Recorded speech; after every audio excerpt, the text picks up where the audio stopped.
I have the responsibility of sharing with you some news that I wish I didn't have to share with you, but nonetheless, it's important that we talk about these things.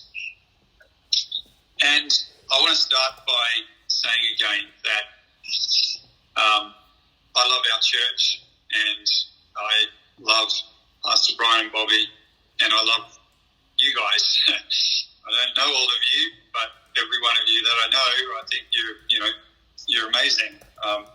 We have such an incredible church of amazing, faithful people.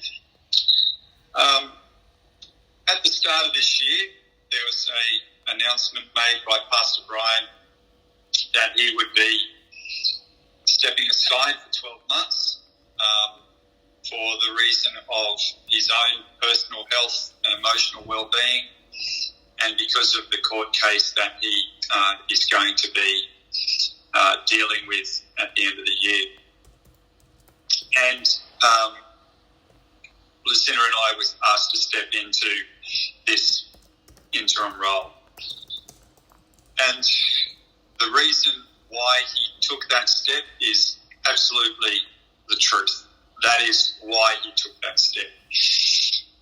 Prior to that, there are two incidents involving Pastor Brian that, as a board, we have had to deal with. And those incidences, firstly, involve something that happened approximately 10 years, 2 complaints against Pastor Brian. And these allegations were treated very seriously. And I believe, real significant steps were taken to investigate and resolve them. The first incident involved Pastor Brian text messaging with a female member of staff, which ended in an inappropriate text message along the line of, "If I was with you, I'd like to give you a kiss and a cuddle," or words of that nature. That particular staff member was obviously upset by that and felt awkward and responded to that, went to George Agajanian and decided that she would like to leave staff because of that. And so she did. Brian was very apologetic for that, and I think Pastor Brian, it was dealt with by George Agajanian and Nabi Saleh.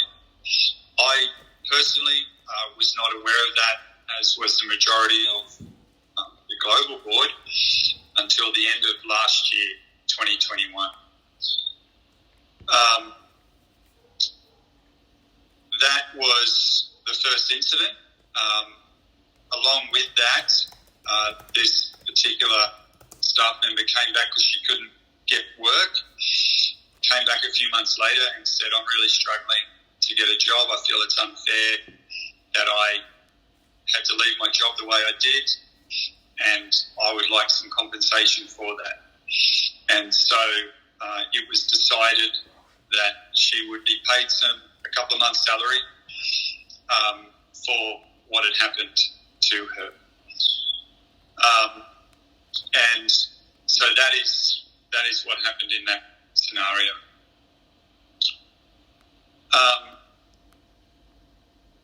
Then Pastor Brian said, "I want to pay that personally because I don't think it's fair on the church to pay that salary because it was my indiscretion." So he personally paid that back. So that's the first incident. The second incident happened in 2019. And what happened there was a complaint received that Pastor Brian was Hillsong conference in 2019, late in the foyer after one of the conference nights, drinking with a group, and quite a group there in the foyer of the Pullman, and there was a woman there that, from what I'm told, he didn't have any specific interaction with, and Pastor Brian had also been on anxiety tablets. What I neglected to mention is that in the first instance with the text messaging, at that time Pastor Brian had also been struggling with taking sleeping tablets, and he'd been taking those. What's actually a good guy? I'm sorry, I've had a lot of phone calls. What room were you? 5A. Yeah. And so it would appear that the sleeping tablets did contribute to his behaviour. But he has taken full responsibility for that. Phil, just giving you all the fact. Phil, can I just add one thing with regard? Yeah. And I'm sorry to interrupt you. He had a dependency on sleeping tablets back there, and through professional help, we got him off those tablets. Totally get off those tablets. I just want to make sure everybody's aware of that. Yeah, great. And feel free, George, at any time to bring in further comment, because I'm trying to go off what I know to be correct. Okay, so the second incident in 2019 was, like I say, Norman Hotel, where there was a group drinking, and there was a woman part of that group who was part of our church, not on staff or anything. And later that evening, Brian had also been taking anxiety tablets, and later that evening he went to attempt to go to his room, didn't have his room key, and ended up knocking on the door of this woman's room, and she opened the door and he went into her room. The truth is, we don't know exactly what happened next. This woman has not said there was any sexual activity. Brian has said there was no sexual activity, but he was in the room for 40 minutes. He doesn't have much of a recollection because of, he says, the mixture of the anxiety tablets and the alcohol. This woman had also been drinking, and so her recollection is not completely coherent. So based on that, that happened. This particular woman then went to, felt obviously, a whole lot of conflicting emotions. She then went and spoke to someone on staff, who then spoke to someone, I think ultimately went to Brian, and Brian referred it to George, and it was brought to the attention of the global board. The global board obviously takes these things very seriously and looks at it from the perspective of what is our response to a matter of this nature. At this time, when this happened in 2019, myself and I think majority of the global board were not aware of the earlier issue. And so that was taken very seriously. There was an integrity unit of 4 people sent to deal with this appropriately with Brian, and that was George Agajanian, Nabi, Sali, Phil Denton, and Gary Clark. And again, this was something that was taken really seriously and gone, okay, what is the best way to deal with a situation of this nature? what does our governance say about this?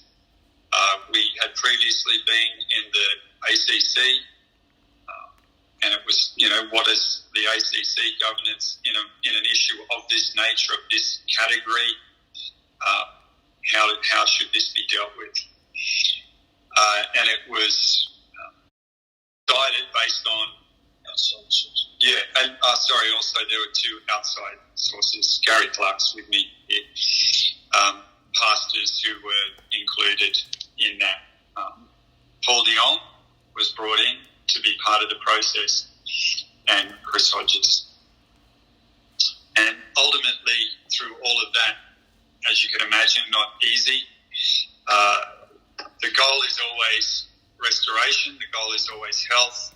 Yes, discipline is required, but from the perspective and position of how does someone get healthy and healed from things of a sinful nature like this.